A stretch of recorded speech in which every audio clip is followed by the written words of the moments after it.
¿Qué tal? ¿Cómo les va? Vamos a... Bueno, antes que nada, muchas gracias por, por estar aquí en este canal. Un canalucho chiquito, pequeñito, pero lo que intentamos es... intentamos dar cosas interesantes, importantes. La vida, la vida es bonita. Esta vida en este planeta, como estamos, el, el formato de vida ideal, ¿cuál sería? Casarse, tener dos hijos, un perro, una casa con una valla bonita y que la vida tenga realmente un significado. Pues esas cosas, en mi caso, gracias a Dios, la tengo. Una esposa, ahora dos hijas, porque los otros hijos que tengo ya son libres, independientes, hacen su vida, su futuro, no dan cuenta a nadie y está muy bien. Pero tengo dos hijas y tengo un lindo perro y tengo un trabajo. Y gracias a Dios, al universo, al todo o a lo que sea,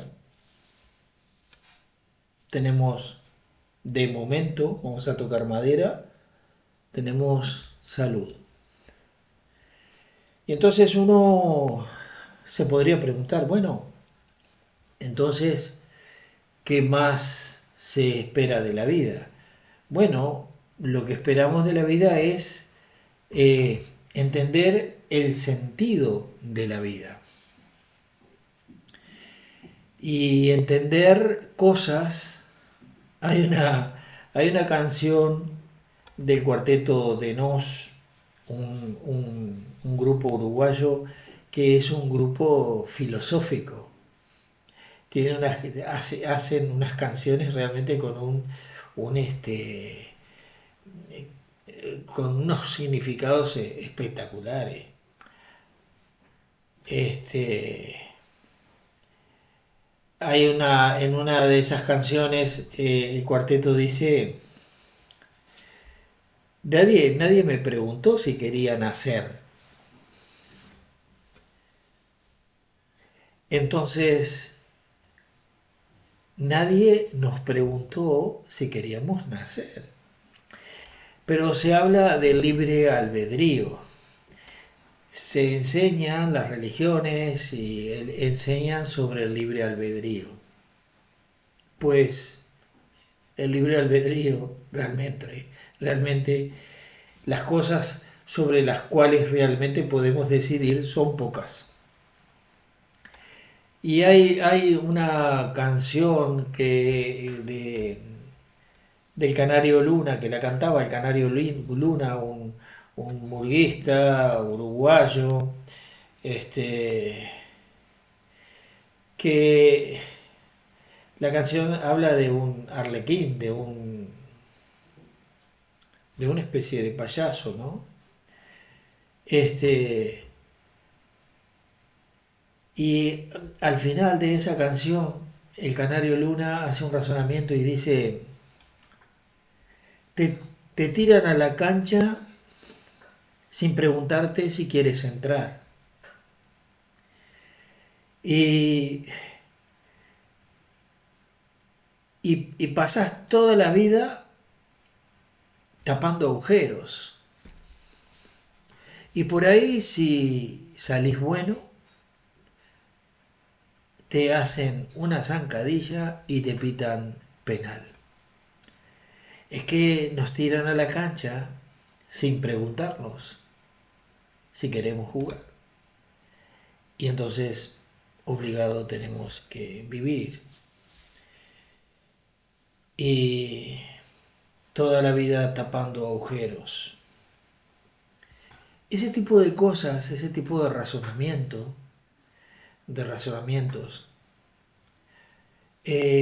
lo que hacen es que uno se cuestione la razón de la existencia.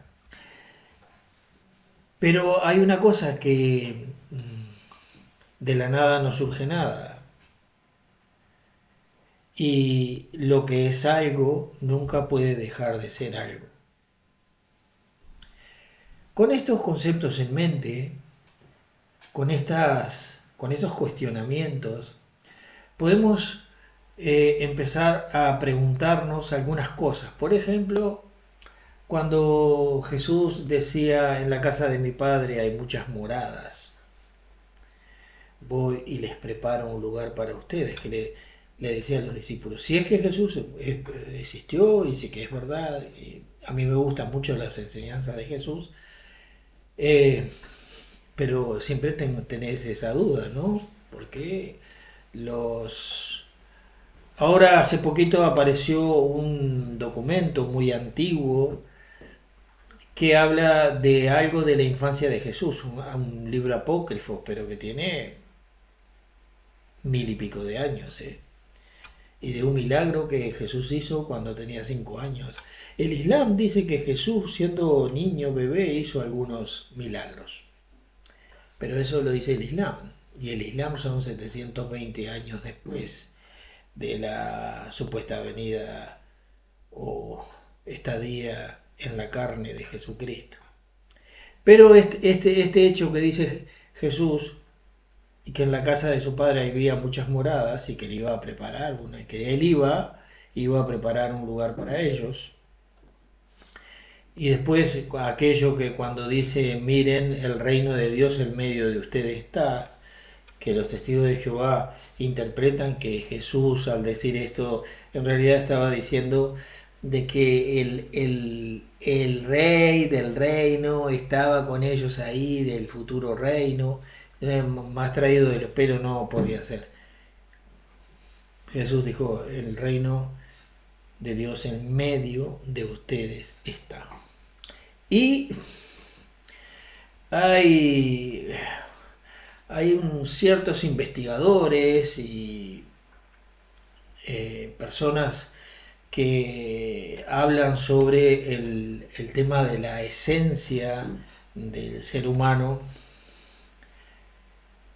que hablan incluso del átomo jefe de la vida de cada uno, es como que enseñan que uno cuando medita puede hablar incluso con Dios. Pero el apóstol Pablo habló de que se siembra cuerpo físico, se levanta el cuerpo espiritual. Pero cuando le habló a los atenienses en el Areópago, anda un bichito ahí que anda molestando. Bueno, eh,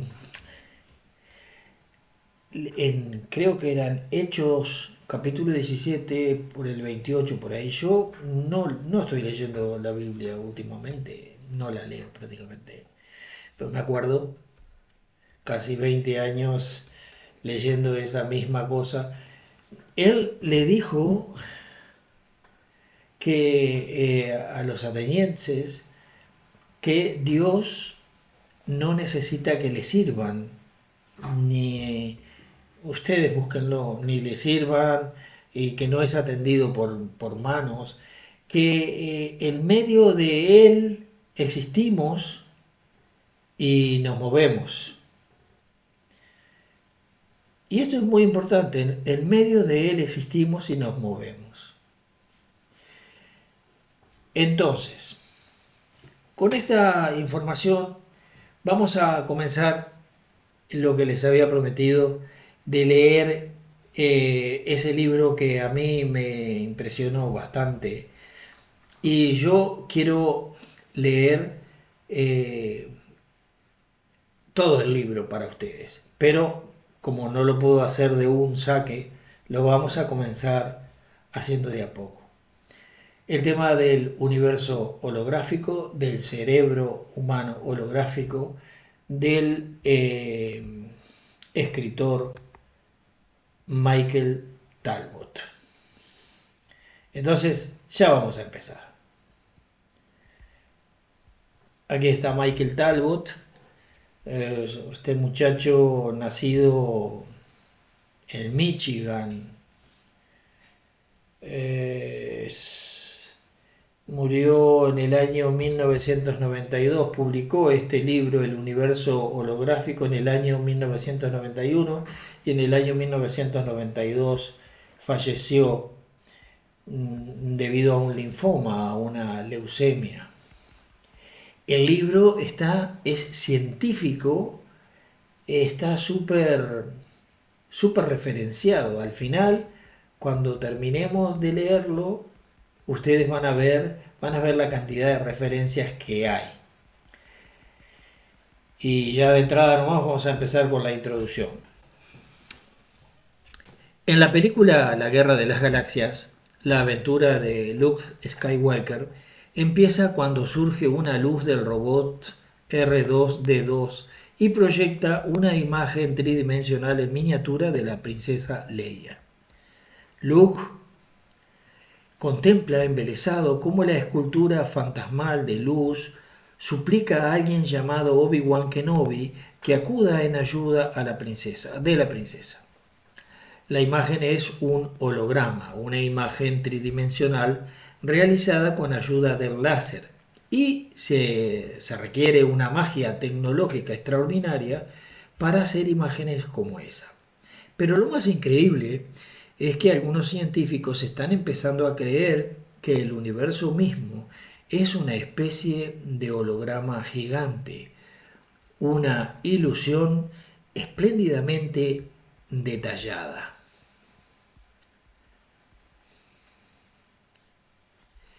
Ni más ni menos real que la imagen de la princesa Leia que impulsa a Luke a iniciar su búsqueda.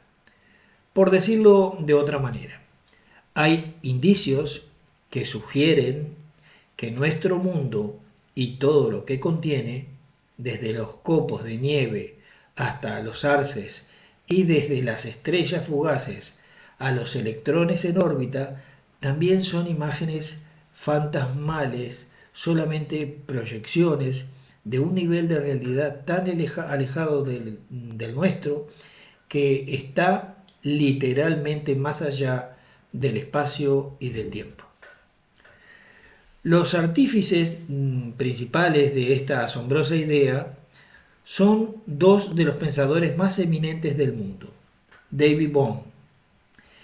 Yo había hecho varios vídeos sobre David Bohm en el antiguo canal antes de que lo cerrara. David Bohm, físico de la Universidad de Londres, protegido de Einstein, y uno de los físicos teóricos más respetados, Karl Pribram, un neurofisiólogo de la Universidad de Stanford, autor del texto clásico de Neurofisiología, Languages of the Brain, lenguajes del cerebro. Lo intrigante es que Bohm y Pribram llegaron a sus conclusiones respectivas de manera independiente, mientras trabajaban desde dos direcciones muy diferentes. Bohm solo se convenció de la naturaleza holográfica del universo tras años de insatisfacción por la incapacidad de las teorías clásicas para explicar los fenómenos que encontraba en la física cuántica. Pribram se convenció por el fracaso de las teorías clásicas del cerebro para explicar varios enigmas neurofisiológicos. Sin embargo, una vez que formaron sus opiniones, Bohm y Pribram se dieron cuenta enseguida de que el modelo holográfico explicaba también otros muchos misterios, entre los que se cuentan la aparente incapacidad de cualquier teoría, por exhaustiva que fuera, para explicar todos los fenómenos de la naturaleza. La capacidad de los individuos que solo oyen por un oído para determinar la dirección de la que proviene el sonido, y nuestra capacidad para reconocer la cara de alguien a quien no hemos visto en muchos años, aunque haya cambiado considerablemente desde entonces. Pero lo más asombroso del modelo holográfico era que de repente hacía que cobrara sentido una amplia gama de fenómenos tan difíciles de entender que habían sido encuadrados por lo general fuera del ámbito de la interpretación científica. Entre ellos figura la telepatía, la precognición, el sentimiento místico de unidad con el universo y hasta la psicoquinesia o la capacidad de la mente para mover objetos físicos sin que nadie los toque. En efecto, el grupo de científicos cada vez más numeroso que llegó a abrazar el modelo holográfico enseguida vio que ayudaba a explicar prácticamente todas las experiencias paranormales y místicas en la última media docena de años, y ha seguido impulsando a muchos investigadores y ha arrojado luz sobre un conjunto creciente de fenómenos anteriormente inexplicables. Por ejemplo, en 1980, un psicólogo de la Universidad de Connecticut, el Dr. Kenneth Ring, planteó que el modelo holográfico podía explicar las experiencias cercanas a la muerte. El Dr. Ring, presidente de la International Association for Near Death, la Asociación para Experiencias Cercanas a la Muerte, estudios de experiencias cercanas a la muerte, cree que tales experiencias, así como la muerte misma, en realidad no son más que el cambio de la conciencia de la persona de un nivel del holograma de la realidad a otro. O sea, este científico cree que la muerte incluso es el cambio de la conciencia de un nivel del holograma hacia otro tipo de realidad.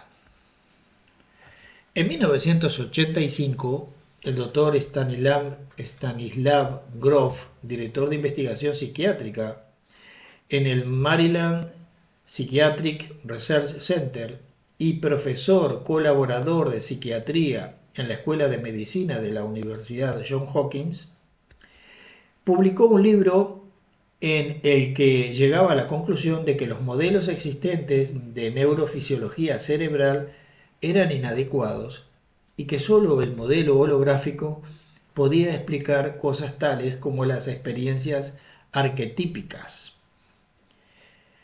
Experiencias arquetípicas son como que tenemos resabios de cosas anteriores, de vidas anteriores.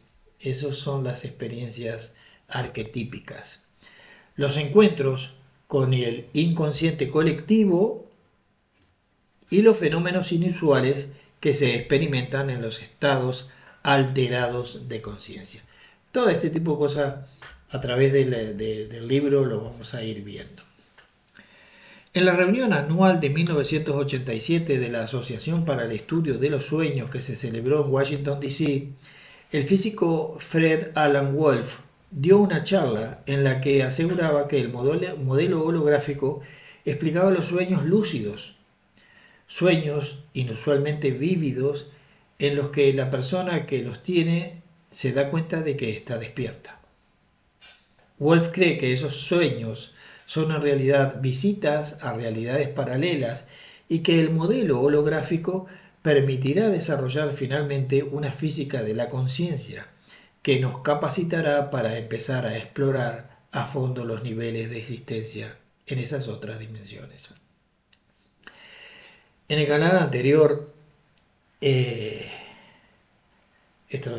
no es del libro, yo hice varios vídeos sobre la conciencia.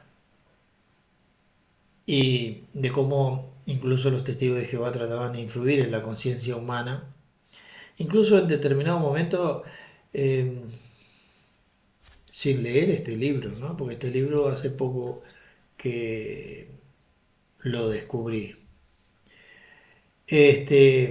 Llegaba a pensar que el universo era una especie de onda que contenía todas las frecuencias y todas las realidades.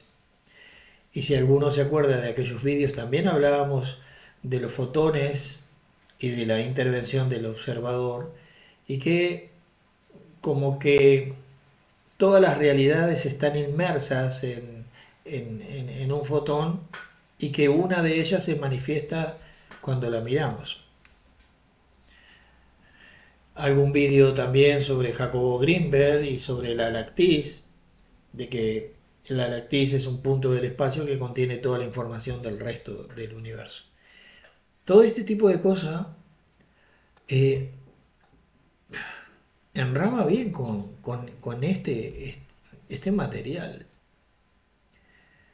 Así que finalmente dice este doctor Wolf, cree que esos sueños son en realidad visitas a realidades paralelas y que el modelo holográfico permitirá desarrollar finalmente una física de la conciencia, que nos capacitará para empezar a explorar a fondo los niveles de existencias en esas otras dimensiones. Física de la conciencia. En su libro titulado Sincronicidad, puente entre mente y materia, de 1987, el doctor F. David Pitt, físico de la Universidad Queen's de Canadá, afirmaba que se puede explicar la sincronicidad, o sea, la coincidencia tan inusual y tan significativa psicológicamente hablando que no parece ser solo fruto del azar, en el modelo holográfico. En su opinión, coincidencias como estas son realmente fallos en el tejido de la realidad y revelan que los procesos de pensamiento están conectados con el mundo físico mucho más íntimamente de lo que se ha sospechado hasta ahora. Sin ir más lejos, hoy mismo, hablando con mi señora, con mi esposa, le comentaba yo sobre una persona. Le digo, ¿sabes qué? Tal cosa, tal otra. Y me dice, che, ¿sabes una cosa? Que justo hace un rato estaba pensando en esa persona. Y ahora venís vos y me decís tal cosa. Eso es una sincronicidad. Estos apuntes son solo una muestra de las ideas sugerentes que inducen a la reflexión que analizaremos en el presente libro. Muchas son extraordinariamente polémicas. En efecto, el modelo holográfico en sí es un tema muy debatido y la mayoría de los científicos no lo acepta bajo ningún concepto. Bueno, esto matizado, ¿verdad? Porque no hace mucho salió una investigación que ustedes van a ver en el libro sobre las nubes que hicimos un vídeo aquí, que tienen una especie de inteligencia, ciertas nubes. El plasma. Vamos a ver aquí el tema del plasma. Lo que le dije de los científicos italianos que han descubierto que el tiempo se manifiesta en nosotros, en esta realidad, y es cuántico porque en realidad todos estamos inmersos en la misma, en esta misma realidad, y por lo tanto todos percibimos el tiempo de la misma forma. Y en un libro mío que poco conocido, que habla de física, cosmología y los testigos de Jehová, cómo han tratado de influir en todo eso, yo llegaba a la conclusión de que toda la materia de esta realidad, de este universo, ha estado hermanada cuánticamente, toda en el mismo punto cuando se originaron las cosas. Por lo tanto, Si está toda la materia hermanada cuánticamente, quiere decir que se pueden producir este tipo de fenómenos. Eso lo vamos a ver en este libro. Pero hay muchos que esto no les gusta. Entonces, muchas de estas ideas son polémicas y este modelo es muy debatido. Sin embargo, como veremos, lo apoyan muchos pensadores importantes y admirables que creen que puede ser la imagen más precisa de la realidad que tenemos hasta la fecha. El modelo holográfico también ha recibido un respaldo espectacular por parte de no pocos experimentos. En el campo de la neurofisiología, numerosos estudios han corroborado varias predicciones de Pribram sobre la naturaleza holográfica de la memoria y de la percepción.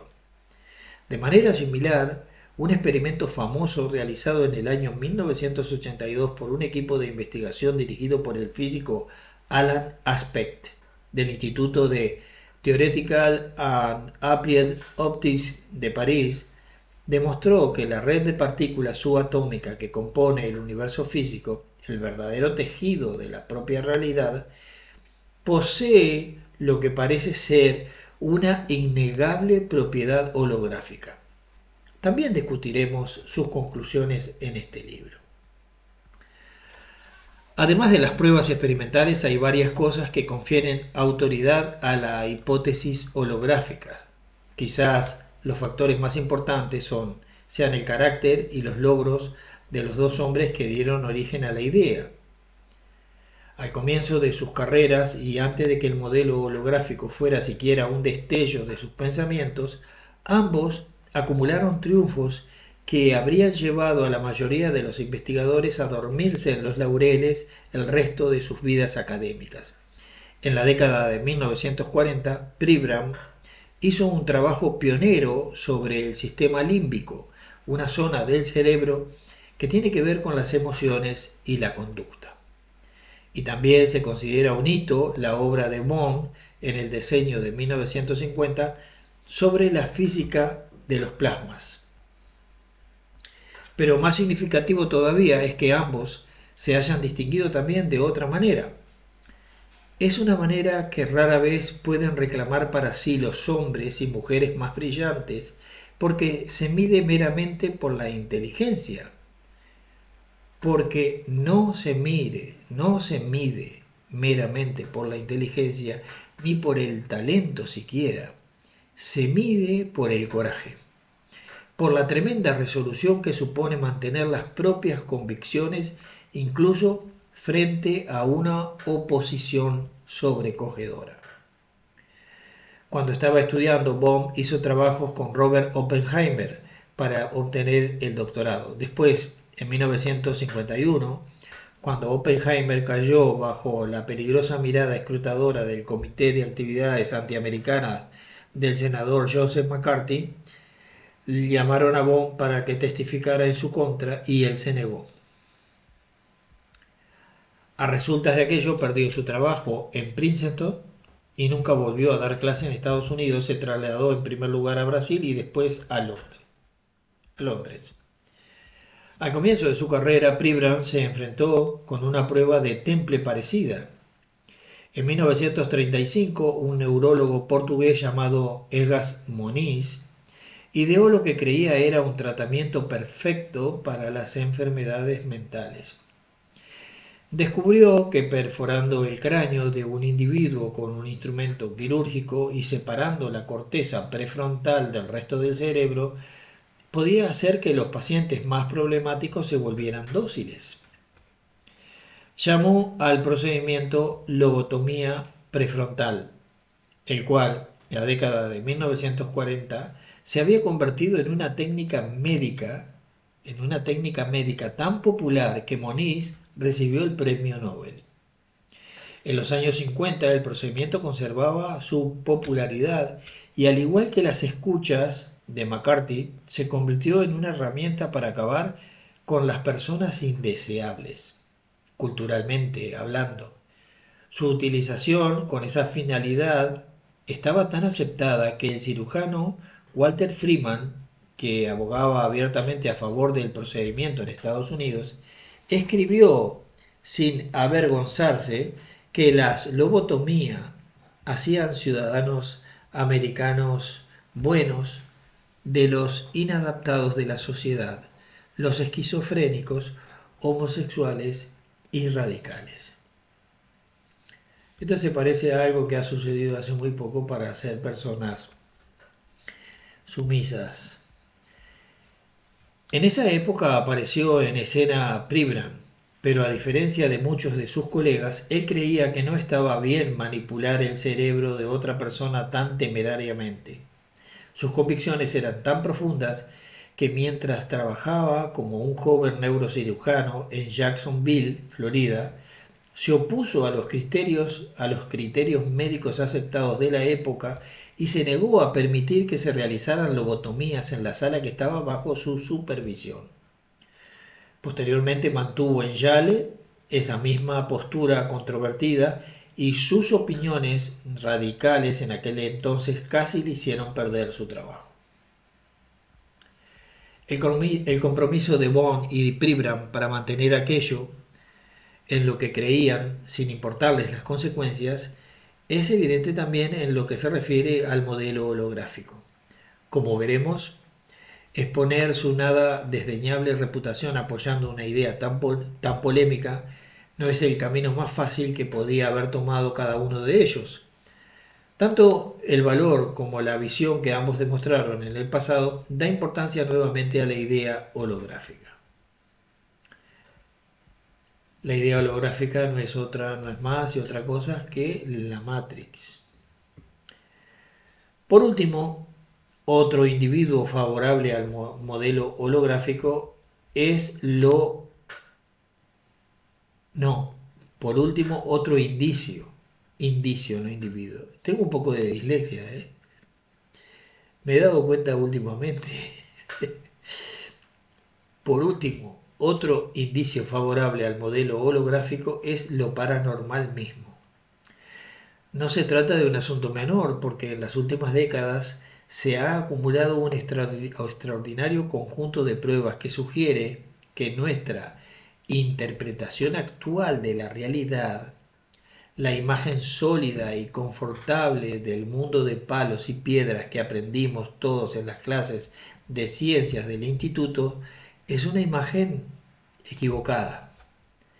Como ninguno de los modelos científicos clásicos puede explicar los descubrimientos paranormales, la ciencia en general prescinde de ellos.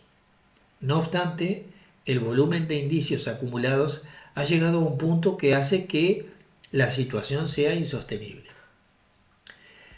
Para poner un solo ejemplo, en 1987 el físico Robert J. Gain y la psicóloga clínica Brenda J. Dunn, ambos de la Universidad de Princeton, anunciaron que tras una década de experimentación rigurosa en el Princeton Engineering Anomaly Research Laboratory,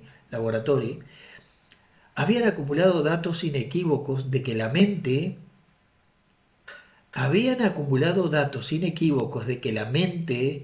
puede interaccionar físicamente con la realidad física. Más en concreto, Jan y Dan y Dune averiguaron que los seres humanos son capaces de influir en el funcionamiento de cierta clase de máquinas simplemente con la concentración mental. Era un descubrimiento asombroso que no tenía explicación con arreglo a la imagen habitual de la realidad. Sin embargo, se puede explicar de acuerdo con la idea holográfica, y a la inversa, los acontecimientos paranormales, como no se pueden explicar según nuestra interpretación actual, piden a grito una forma nueva de contemplar el universo, un paradigma científico nuevo.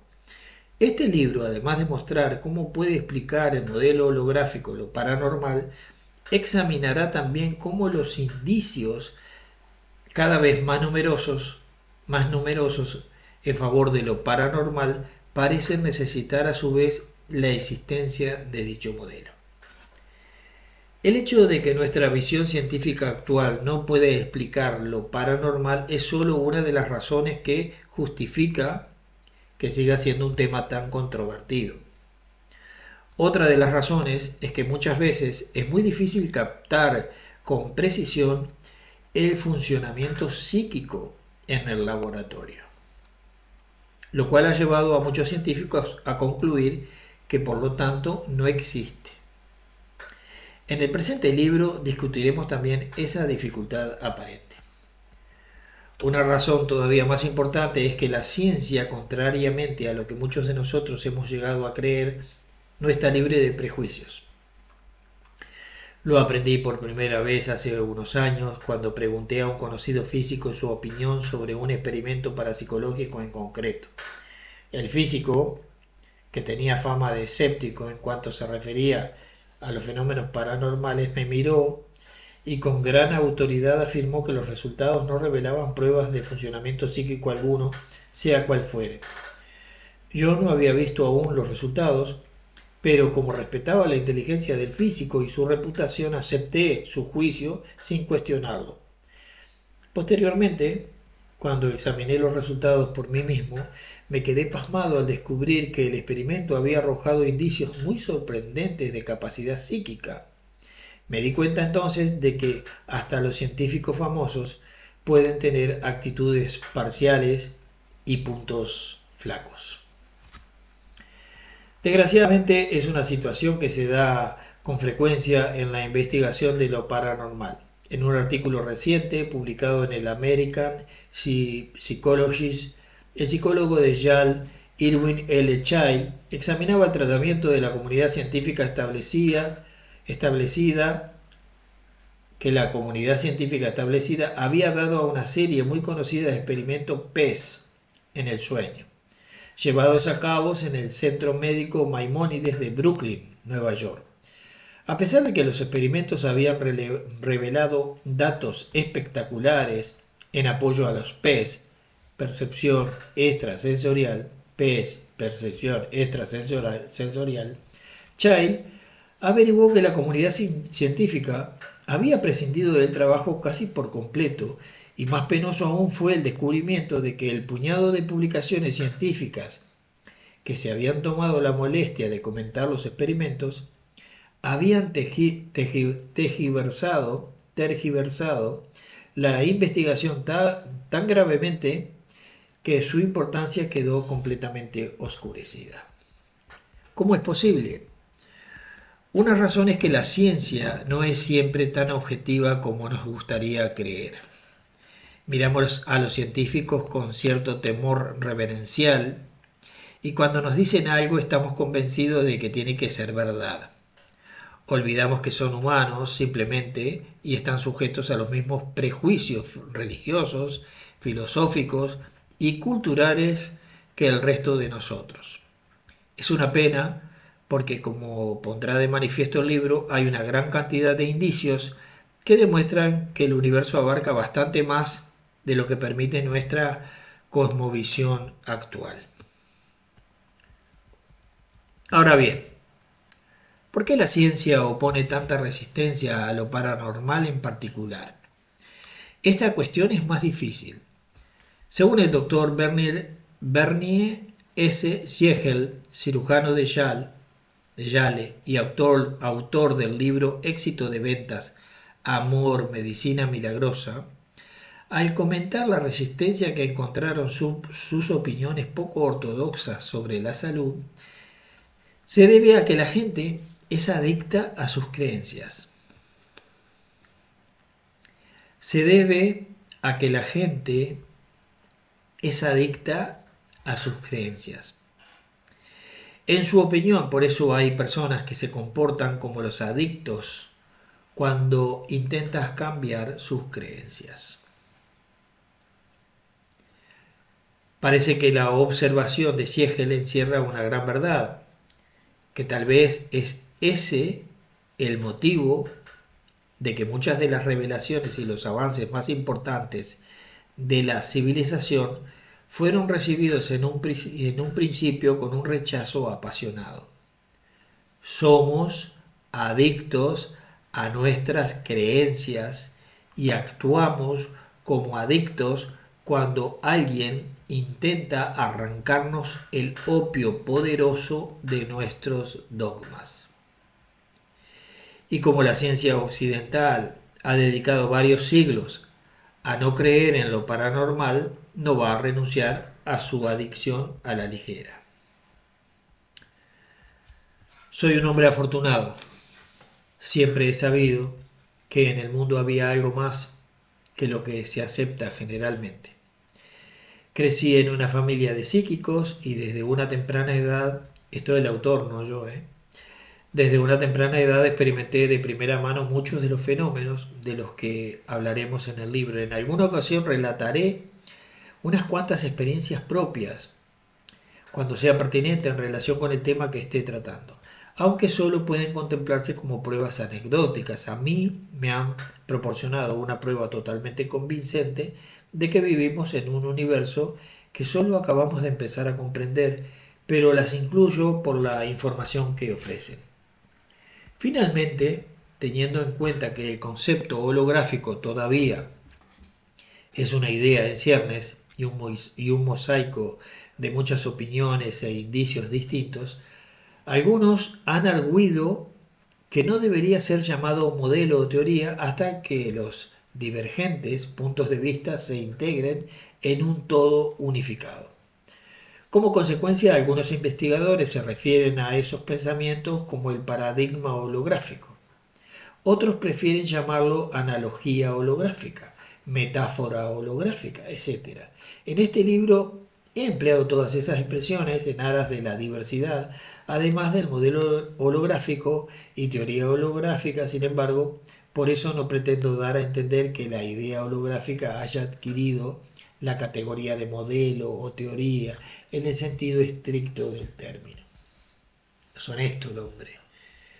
En esa misma línea es importante observar que Bohm y Pribram, si bien son los creadores de la idea holográfica, no abrazan todas las opiniones y conclusiones presentadas en el presente libro. Más bien, se trata de una obra que no mira únicamente las teorías de Bohm y Pribram, sino que también a las ideas y conclusiones de numerosos investigadores que han sido influidos por el modelo holográfico y que lo han interpretado a su manera, de una manera controvertida algunas veces.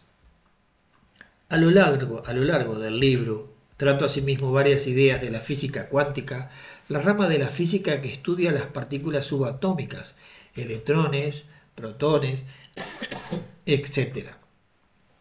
Como he escrito sobre este tema anteriormente, soy consciente de que la gente le intimida la expresión física cuántica y temen no ser capaces de entender los conceptos. Mi experiencia me dice que hasta aquellos que no saben nada de matemáticas pueden entender el tipo de ideas de física que se tocan en este libro. Ni siquiera se precisa tener conocimientos previos de ciencia, lo único que se necesita es una mente abierta. Si por casualidad hojeas una página y ves un término científico que no conoces, he tratado de reducir esa clase de términos al mínimo. En cuanto era necesario utilizar alguno, siempre lo explico antes de continuar con el texto. Así que no te asustes, y una vez que hayas superado el miedo al agua, creo que te verás nadando entre las ideas extrañas y fascinantes de la física cuántica, con mucho más facilidad de lo que piensas. Estoy seguro de que descubrirás que reflexionar sobre algunas de esas ideas puede incluso cambiar tu forma de ver el mundo. De hecho, espero que las ideas que contienen los capítulos que vienen a continuación cambien tu forma de ver el mundo. Ese es el deseo humilde. Con ese deseo humilde presento este libro. Una visión nueva y extraordinaria de la realidad. Ante un hecho real, siéntate como un niño pequeño y dispone a abandonar cualquier idea preconcebida. O siéntete, será. Ante un hecho real, siéntete como un niño pequeño y disponte a abandonar cualquier idea preconcebida. Sigue humildemente la naturaleza donde quiera que te lleve. aún al abismo, sea cual sea, o no aprenderás cosa alguna. T.M. Huxley. Entonces, vamos a avanzar desde la introducción y vamos a pasar al cerebro como holograma. No se trata de que el mundo de las apariencias esté equivocado, no se trata de que no haya objetos ahí afuera, en un nivel de la realidad. Esto es muy importante, ¿eh? Porque hay un libro por ahí que dice que aunque el universo sea mental, no creas que las cosas y las leyes del universo no son reales. Entonces, no se trata de que el mundo de las apariencias esté equivocado, no se trata de que no haya objetos ahí afuera en un nivel de la realidad. Se trata de que si penetras a través del universo y lo contemplas desde una perspectiva holográfica, llegas a un punto de vista diferente, a una realidad diferente. Y esa otra realidad puede explicar cosas que hasta ahora eran inexplicables científicamente. Los fenómenos paranormales, la sincronicidad o coincidencia de acontecimientos aparentemente significativa. Carl Pribram en una entrevista al Psychology Today. El enigma que encaminó a Carl Pribram hacia la formulación de un modelo holográfico fue la cuestión de cómo y dónde se almacenan los recuerdos. ¿Cómo y dónde se almacenan los recuerdos? A comienzos de la década de 1940, cuando se interesó por ese misterio por primera vez, se creía en general que los recuerdos estaban localizados en el cerebro. Se creía que cada recuerdo, como el recuerdo de la última vez que viste a tu abuela, o el de la fragancia de una gardenia que oliste a los 16 años, tenía una posición específica en algún lugar de las células cerebrales. Esos rastros de los recuerdos se llaman engramas. Y aunque nadie sabía de qué estaban hechos, si eran neuronas o quizás algún tipo de molécula, la mayoría de los científicos confiaba en que solo era cuestión de tiempo averiguarlo. Bueno, había motivos que justificaban esa confianza. Las investigaciones dirigidas por el neurocirujano Wilder Penfield a principios de los años 20 habían producido indicios convincentes de que los recuerdos concretos ocupaban ubicaciones específicas en el cerebro. Uno de los rasgos más inusuales del cerebro es que no siente dolor directamente. Y otras cosas son muy importantes. Uno de los rasgos más inusuales del cerebro es que no siente dolor directamente en sí mismo. Siempre que el cráneo y el cuero cabelludo estén insensibilizados con anestesia local, se puede operar el cerebro de una persona que está plenamente consciente sin causarle dolor alguno. Penfield aprovechó este hecho en una serie de famosos experimentos. Cuando operaba el cerebro de personas epilépticas, aplicaba estímulos eléctricos en distintas zonas del cerebro. Descubrió, asombrado, que cuando estimulaba los lóbulos temporales, la parte del cerebro que se encuentra detrás de las sienes, sus pacientes que estaban plenamente conscientes experimentaban recuerdos vívidos y detallados de episodios pasados de sus vidas. Un hombre revivió de repente una conversación que había tenido con unos amigos en Sudáfrica. Un chico oyó a su madre hablar por teléfono y tras varios toques del electrodo fue capaz de repetir la conversación entera. Una mujer se vio a sí mismo en la cocina y podía oír a su hijo jugando en el exterior. Incluso cuando Penfield intentaba confundir a sus pacientes diciéndoles que estaba estimulando una sola zona diferente, cuando no lo estaba haciendo, descubrió que al tocar el mismo punto siempre evocaba el mismo recuerdo.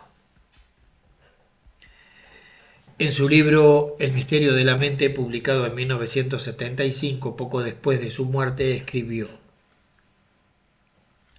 el libro fue publicado poco después de su muerte, pero él escribió antes. Él escribió antes.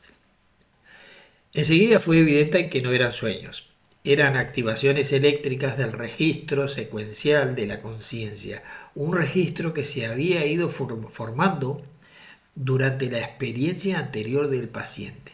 El paciente revivía todo aquello que había sido, de lo que había sido consciente en ese periodo anterior de su vida, como una película retrospectiva.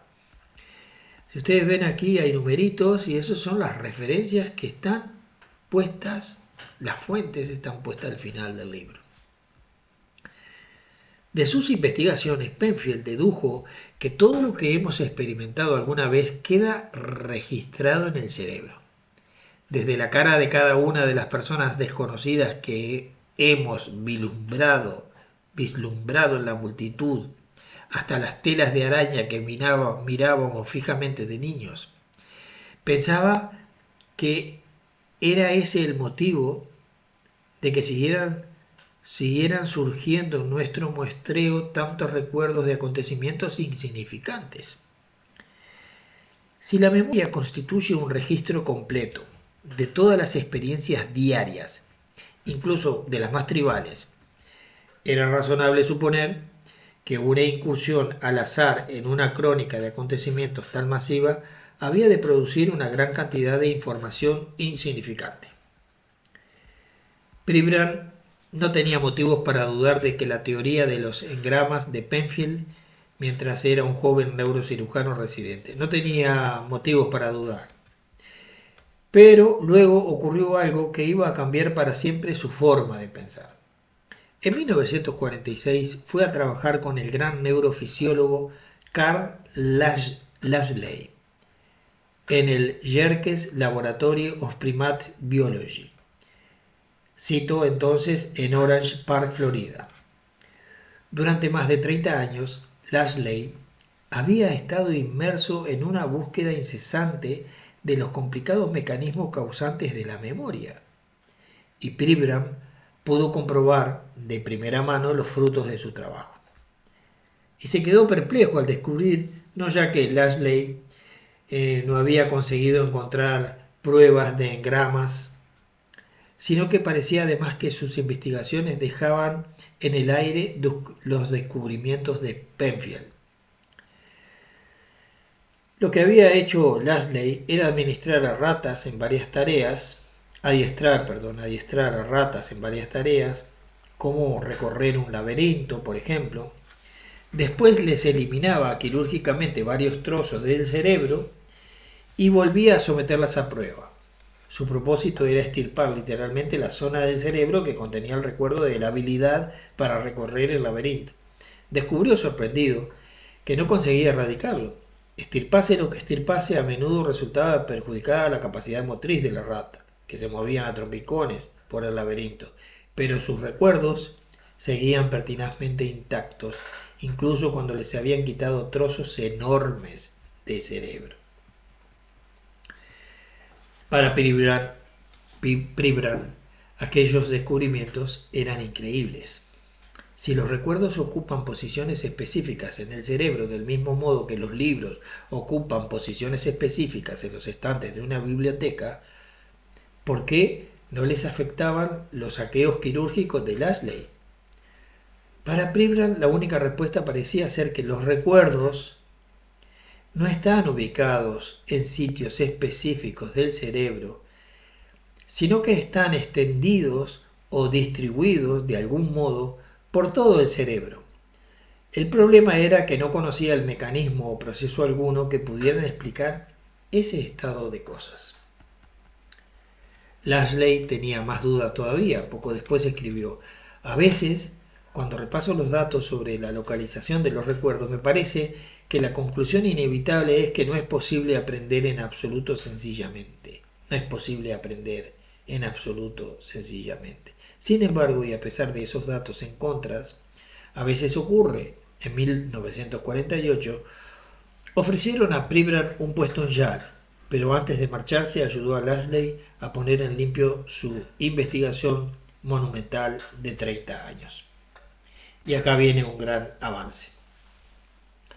En Yale, Pribram continuó sopesando la idea de que los recuerdos están distribuidos por el cerebro y cuanto más pensaba en ello, más se convencía. Después de todos, pacientes a quienes habían extirpado parte del cerebro por razones médicas nunca sufrían una pérdida de recuerdos específicos. La eliminación de una parte del cerebro podía hacer que la memoria de un paciente se hiciera imprecisa en general, pero nunca nadie había salido de una operación con una pérdida de memoria selectiva.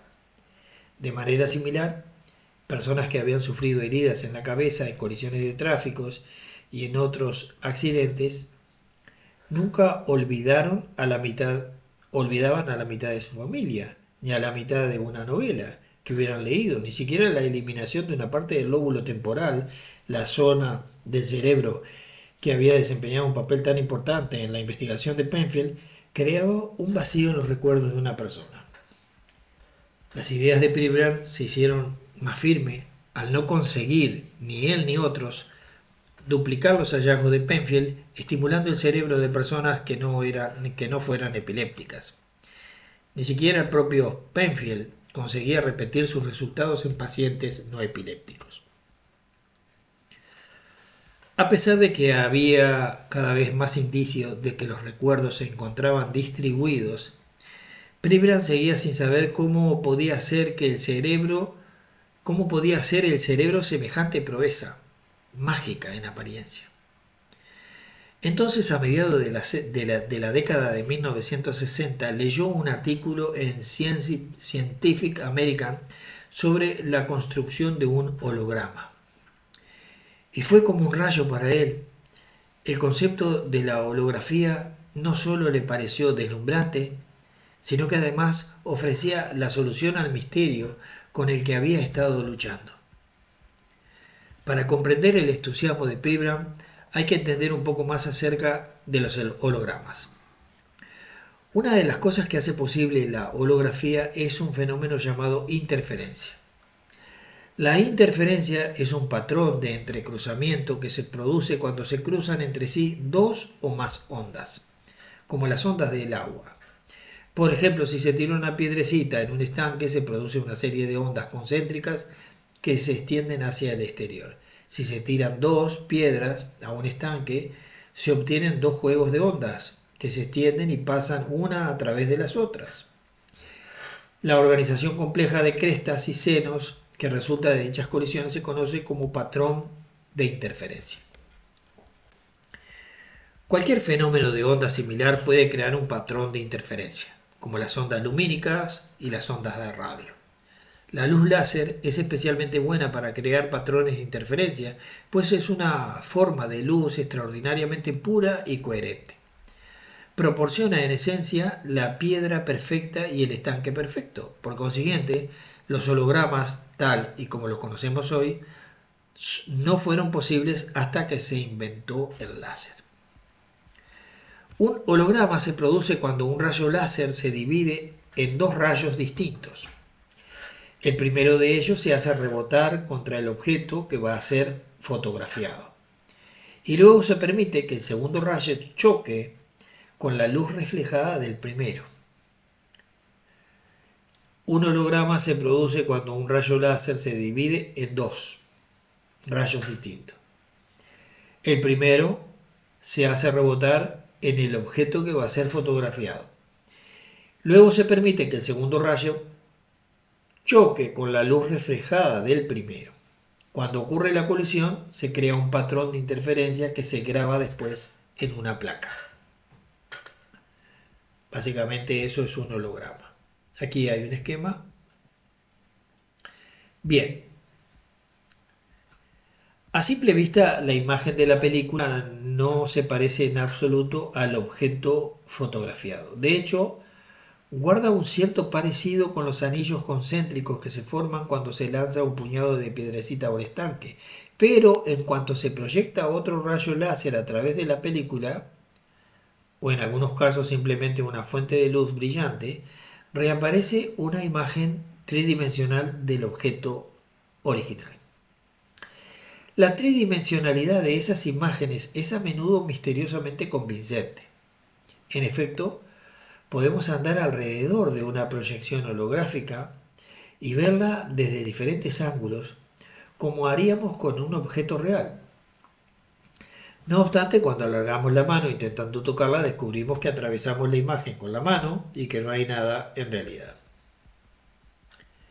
Pero aquí viene algo espectacular. La tridimensionalidad no es el único aspecto extraordinario del holograma.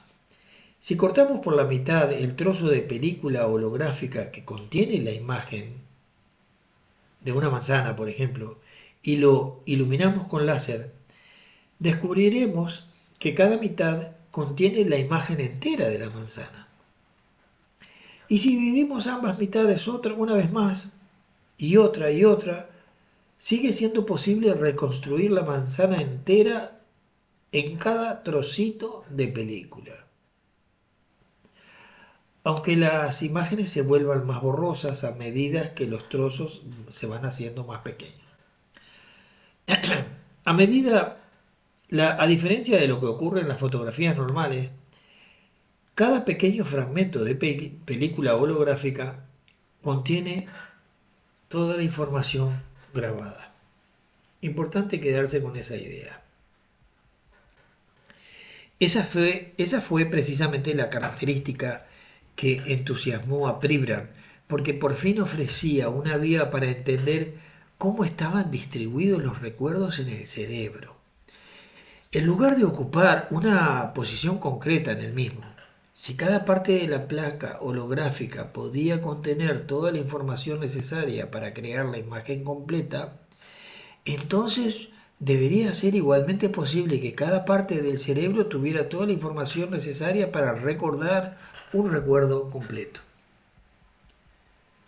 La visión también es holográfica. Los recuerdos no es lo único que el cerebro puede procesar de forma holográfica. Otra de las cosas que había descubierto Lashley era que también los centros visuales del cerebro resistían sorprendentemente la escisión quirúrgica. Tras eliminar hasta el 90% de la corteza visual de una rata, la parte del cerebro que percibe e interpreta lo que el ojo ve, descubrió que la rata todavía podía realizar tareas que requerían una compleja destreza visual. De manera similar, la investigación dirigida por Pribram reveló que se puede cortar hasta el 98% de los nervios ópticos de un gato sin que su capacidad para llevar a cabo tareas visuales complejas quede afectada seriamente.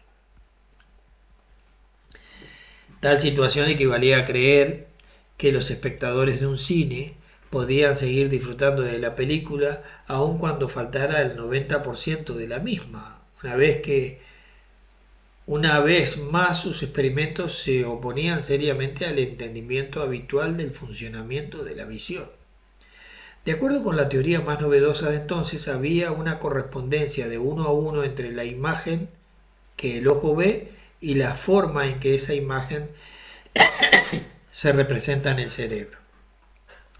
En otras palabras, se creía que cuando vemos un cuadrado, la actividad eléctrica de la corteza visual también tiene la forma de un cuadrado. Esto me está diciendo que tengo que ir aflojando al tema pero vamos a terminar con estos conceptos. Aunque parecía que los descubrimientos como los de Lashley habían asestado un golpe mortal a esa idea, Pribram no estaba satisfecho. Mientras estuvo en Yale, ideó una serie de experimentos para resolver la cuestión y se pasó los 7 años siguientes midiendo cuidadosamente la actividad eléctrica del cerebro de monos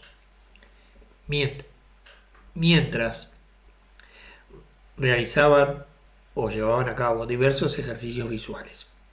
Descubrió que no solo no existía una correspondencia de uno a uno, sino que ni siquiera había un patrón reconocible de la secuencia en las que se activaban los electrodos.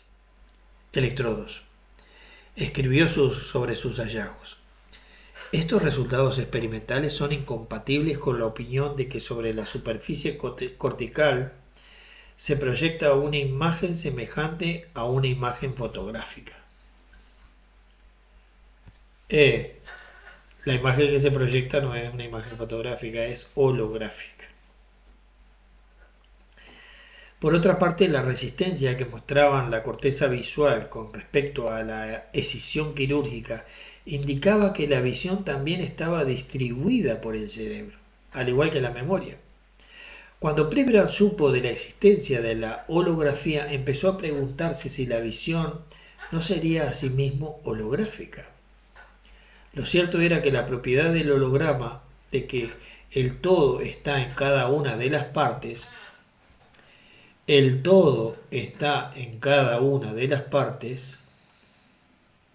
esto es importantísimo, parecía explicar que se pudiera eliminar una parte muy grande de la corteza visual sin afectar la capacidad de llevar a cabo tareas visuales. Si el cerebro procesaba imágenes mediante una especie de holograma interno, un trozo muy pequeño del mismo bastaría para reconstruir la totalidad de lo que veían los ojos. Explicaba asimismo la falta de correspondencia uno a uno entre el mundo exterior y la actividad eléctrica cerebral.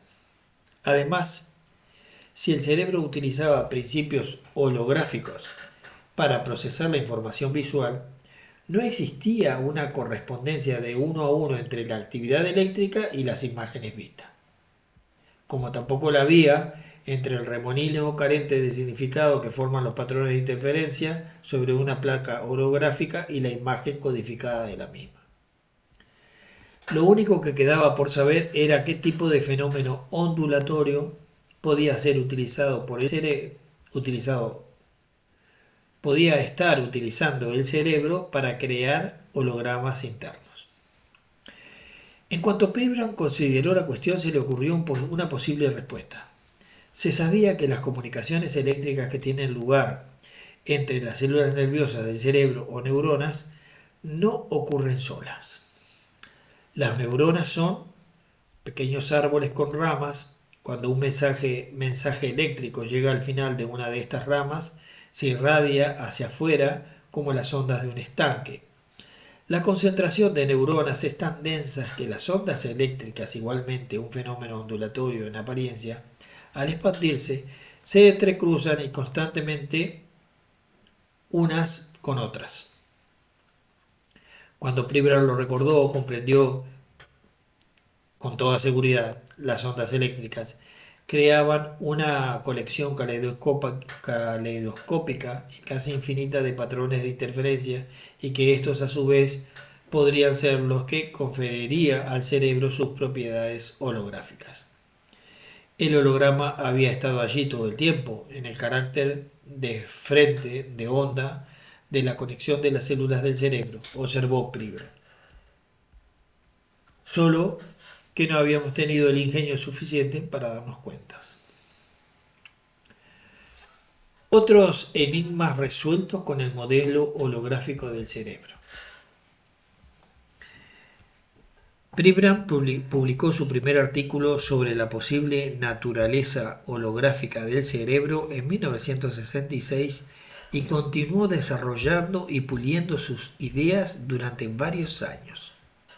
Mientras lo hacía, y al tiempo que otros investigadores se enteraban de sus teorías, enseguida cayeron en la cuenta de que el carácter distribuido de la memoria y de la visión no era el único misterio neurofisiológico que podía explicar el modelo holográfico. La inmensidad de la memoria. La holografía explica también cómo puede el cerebro almacenar, esto es importantísimo, Ya estamos en la parte final de este primer vídeo. ¿Cómo puede el cerebro almacenar tantos recuerdos en un espacio tan pequeño? John von Neumann, un físico y matemático brillante nacido en Hungría, calculó una vez que en el curso de una vida humana media, el cerebro almacena del orden de 2,8 por 10 a la 20 bits de información. Esta es la cifra que almacena el cerebro en bytes. Es una cantidad asombrosa de información. Las personas que investigan el cerebro han dedicado mucho tiempo y esfuerzo a dar con el mecanismo que explique esta capacidad tan inmensa. Lo interesante es que los hologramas poseen también una capacidad increíble para almacenar información. Esto es importante, ¿eh? Se pueden grabar muchas imágenes diferentes sobre la misma superficie cambiando el ángulo desde el cual los rayos láseres impresionan la película holográfica. Una imagen grabada de una forma se puede recuperar simplemente iluminando la película con un rayo láser con el mismo ángulo que el de los dos rayos originales. Se ha calculado que con ese método, en 2,54 centímetros cuadrados de película, se puede almacenar la misma cantidad que en 50 Biblias. 2,54 centímetros. Las películas holográficas contienen múltiples imágenes como las descritas anteriormente. Proporcionan también un modelo para entender nuestra capacidad de recordar y de olvidar. Cuando se sostiene una de esas películas en medio de un rayo láser y se inclina hacia adelante y hacia atrás, las diversas imágenes que contienen aparecen y desaparecen en una sucesión oscilante. Se ha sugerido que nuestra capacidad de recordar es como dirigir un rayo láser sobre una película como esa y hacer aparecer una imagen en concreto. De manera similar, el no ser capaces de recordar algo equivale tal vez a dirigir varios láseres sobre una película con múltiples imágenes sin conseguir encontrar el ángulo correcto para atraer, evocar la imagen o el recuerdo deseado. No usamos el código de acceso correcto para accesar a ese recuerdo. La memoria asociativa. En el libro Proust, En busca del tiempo perdido, un sorbo de té y un mordisco a un pequeño bizcocho en forma de una vieira, conocido como Petit Madeleine, hacen que el narrador se vea de pronto inundado de recuerdos del pasado. Al principio se queda perplejo, pero luego, tras un gran esfuerzo, recuerda poco a poco que cuando era pequeño su tía solía darle té con magdalenas. Esa asociación fue la que le refrescó la memoria. Ese fue el código de acceso. Todos hemos tenido una experiencia similar, el olorcillo de una comida en concreto que se está preparando, o una ojeada de un objeto olvidado mucho tiempo atrás, que nos evoca de repente una escena del pasado. La idea holográfica ofrece una analogía con la tendencia asociativa de la memoria. Ilustrativo al concepto es otro tipo más de técnica de grabación holográfica. En primer lugar, se hace rebotar la luz de un solo rayo láser sobre dos objetos simultáneamente, digamos una butaca y una pipa de fumar. Luego se hace que la luz que refleja cada uno de los objetos choque una con la otra, y entonces se recoge un patrón de interferencia resultante en la placa. Después, cada vez que se ilumine con el láser la butaca y que la luz que refleje esta se pase a través de la película, aparecerá una imagen tridimensional de la pipa. Y a la inversa, cuando se hace lo mismo con la pipa, aparece el holograma de la butaca. Del mismo modo, si el cerebro funciona de manera holográfica, un proceso similar puede ser lo que provoque que ciertos objetos nos evoquen recuerdos específicos del pasado. A primera vista, quizás nos parezca muy inusual la capacidad de reconocer cosas que nos resultan familiares. No obstante, hace mucho tiempo que los científicos que investigan el cerebro se percataron de que es una habilidad bastante compleja. Por ejemplo, la certeza absoluta que sentimos cuando señalamos una cara familiar en medio de una multitud de varios centenares de personas no es solamente una emoción subjetiva. Al parecer está causada por un tipo de procesamiento de información extraordinariamente rápido y fiable que tiene lugar en el cerebro. En un artículo en 1970 de la revista científica británica Nature, el físico Peter Van Harden proponía un tipo de holografía conocido como holografía del reconocimiento como medio para entender esa capacidad. En la holografía de reconocimiento se graba una imagen holográfica de un objeto de la manera habitual, salvo por el hecho de que se hace rebotar el rayo láser sobre un tipo especial de espejo, llamado espejo de enfoque, antes de que se le permita impresionar la película no expuesta a la luz. Si un segundo objeto similar al primero, pero no idéntico, se baña con la luz del láser y la luz que se refleja en el espejo y sobre la película una vez que ha sido revelado, aparecerá un punto brillante de luz en la película. Cuanto más brillante y agudo sea el punto de luz, mayor será el grado de similitud entre el primer objeto y el segundo. Si los dos objetos son completamente distintos, no aparecerá punto brillante alguno. Colocando una célula fotoeléctrica sensible a la luz detrás de la película holográfica, el equipo se puede utilizar como sistema mecánico de reconocimiento. Bueno, esto está.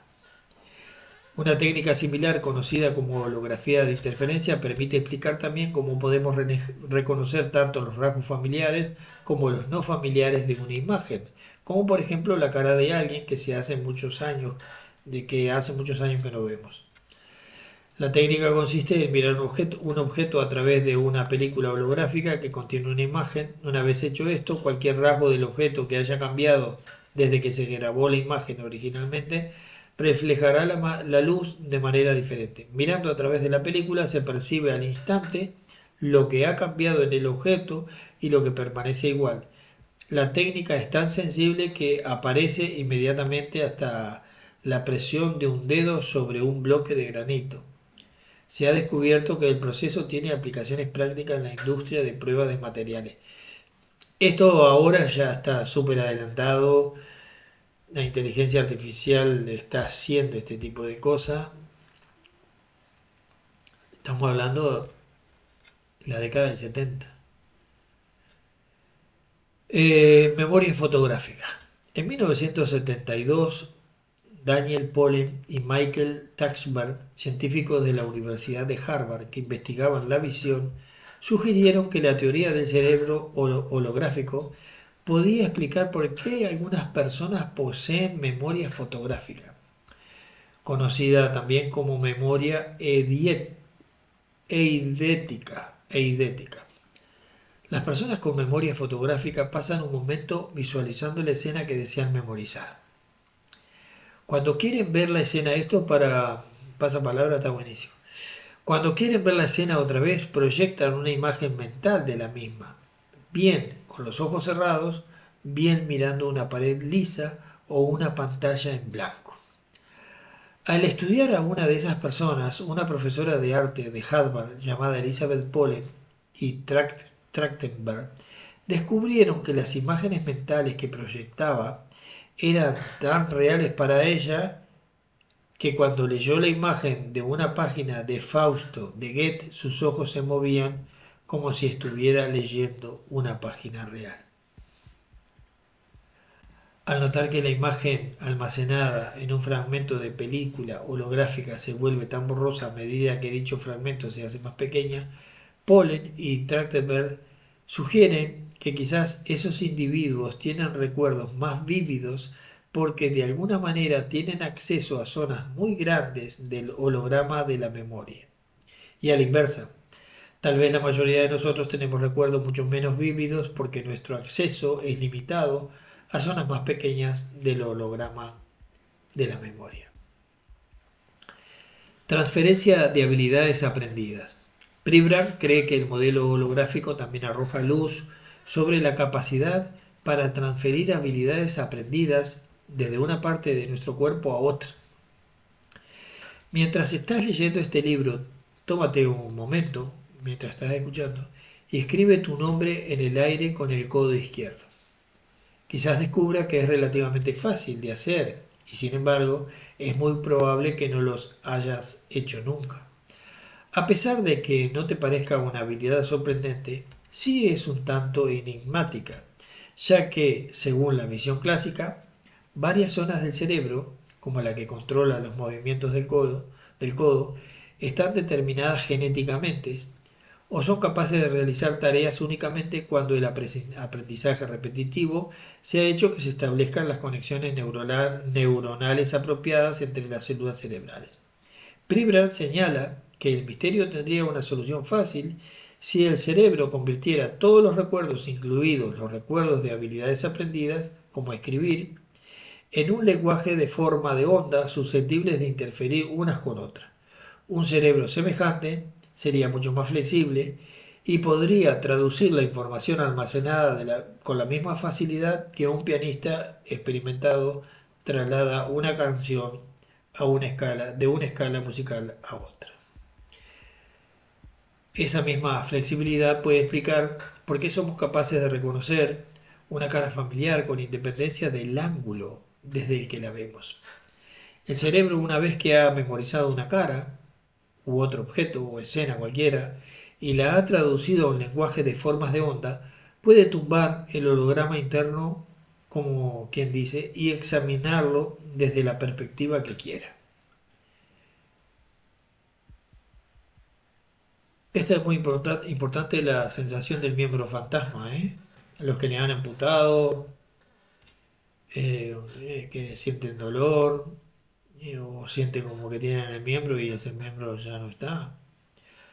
Para la mayoría de nosotros es obvio que el sentimiento de amor o de enfado, la sensación de hambre, etc., son realidades internas. Y que el sonido de una orquesta tocando, el calor del sol o el olor del pan cociéndose son realidades externas.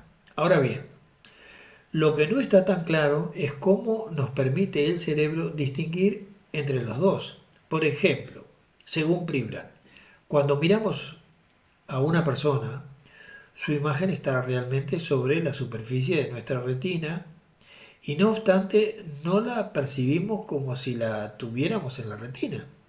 La vemos como si estuviera ahí en el mundo, fuera. De manera similar, cuando nos damos un golpe en un dedo gordo del pie, sentimos el dolor en el dedo gordo del pie y sin embargo el dolor no está ahí en realidad. Es un proceso neurofisiológico que tiene lugar en alguna parte del cerebro.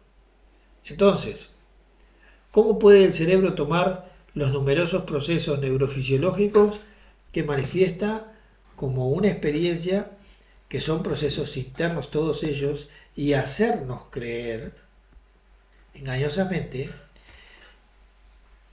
que algunos son internos y otros están situados más allá de los confines de nuestra materia gris? Crear la ilusión de que las cosas están situadas donde no lo están es la característica esencial del holograma. Como hemos mencionado ya, cuando miramos un holograma nos parece que tiene extensión en el espacio, pero si pasamos la mano a través de él descubrimos que no hay nada. A pesar de lo que nos dicen los sentidos, ningún instrumento recogerá la presencia de energía o de alguna sustancia anormal en el lugar en donde el holograma está flotando aparentemente. Esto se debe a que el holograma es una imagen virtual, una imagen que parece estar donde no está y no tiene más extensión en el espacio que la imagen tridimensional que vemos de nosotros mismos cuando nos miramos en el espejo. Al igual que la imagen del espejo está situada en el azogue que cubre la superficie trasera del espejo, la situación real de un holograma está siempre en la emulsión fotográfica en la superficie de la película que lo registra. Georg von Békésy, fisiólogo ganador del premio Nobel, aporta otros datos que demuestran que el cerebro es capaz de engañarnos, haciéndonos creer que procesos internos tienen lugar fuera del cuerpo. En una serie de experimentos realizados a finales de la década de 1960, Békésy colocó vibradores en la rodilla de las personas que participaban en el experimento y les vendó los ojos. Luego varió la frecuencia de vibración de los instrumentos y con ello descubrió que podía hacer que los sujetos de la prueba tuvieran la sensación de que el punto donde se originaba la vibración saltaba de una rodilla a la otra. Descubrió también que podía hacer que sintieran incluso que el punto de origen de la vibración estaba en el espacio entre ambas rodillas. En resumen, demostró que los seres humanos parecen tener capacidad de experimentar sensaciones en puntos del espacio en lo que no tienen receptor sensorial alguna. En opinión de Pribram, el trabajo de Békésy es compatible con la visión holográfica y arroja luz adicional sobre la forma en que los frentes de onda que causan la interferencia a la fuente de interferencia de vibraciones físicas, en el caso de Békésy, capacitan al cerebro para localizar experiencias fuera de las fronteras físicas del cerebro. Según él, ese proceso podía explicar también el fenómeno de miembro fantasma, o la sensación que experimentan algunas personas con miembros amputados, que sigue estando presente la pierna o el brazo que les falta. Muchas veces esas personas sienten calambres, dolores u hormigueos extrañamente realistas en esos apéndices fantasmas, pero quizás lo que experimentan es el recuerdo holográfico del miembro que sigue grabado todavía en los patrones de interferencia de sus cerebros.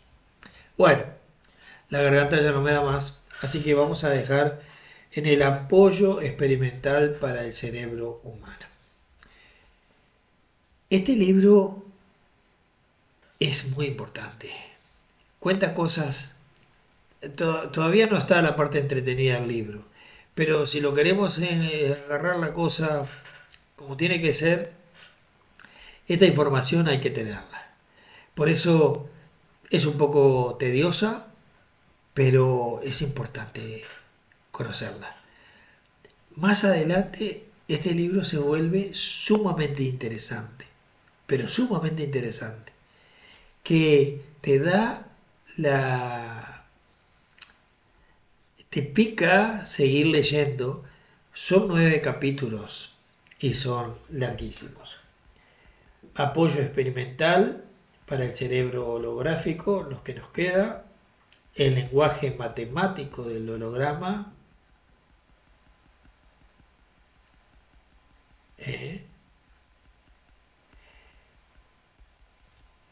el bailarín con forma de onda. Esta es una experiencia,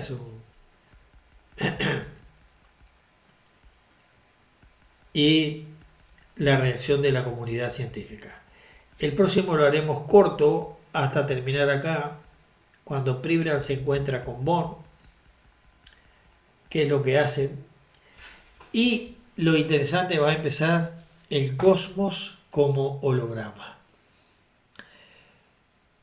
Muchas gracias y espero que esto les resulte interesante. Un abrazo.